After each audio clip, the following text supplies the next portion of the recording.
คนเฮามันผิดหวังสมหวังเป็นธรรมดาแต่อย่าไปเสียเวลากับอดีตที่ผ่านมาอดีตที่ผ่านมาก็ให้มันผ่านไปอย่าไปเสียใจและก็อย่าไปเสียเวลาจงเดินหน้าทำดีทำความดีต่อไปชีวิตของเจ้าจะมีคุณค่าอันนี้มาถึงไหนอันนี้นะมาแต่วันนุนสะอาดหลัก18เหมือนนี้ก็พาโยมพ่อโยมแม่มาเฮ็ดบุญให้ทานมาร่วมบูชาทองล่อพระพุทธรูปนี่ก็คณะสายบุญสายญาติธรรมมาเขียนชื่อใส่ทองเพื่อที่จะล่อพระพุทธรูป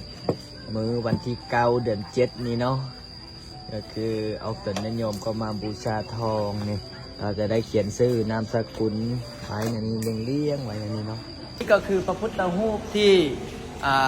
ออกตนโยมหรือว่าคณะสายบุญสายญาติธรรมได้เป็นเจ้าภาพเจ้าศรัทธาได้ร่วมกันสร้างร่วมกันสา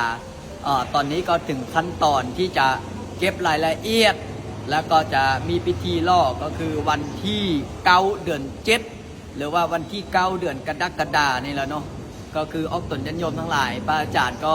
ได้ตั้งจิตตั้งใจเพื่อที่จะสร้างพระพุทธรูปองค์นี้เป็นพุทธบูชาธรรมบูชาสังฆบูชาเอาไว้ให้กับออกตนโยมพุทธศาสนิกชนได้มากราบมาไหว้มาถือศีลปฏิบัติธรรมสวดมนต์ภาวนา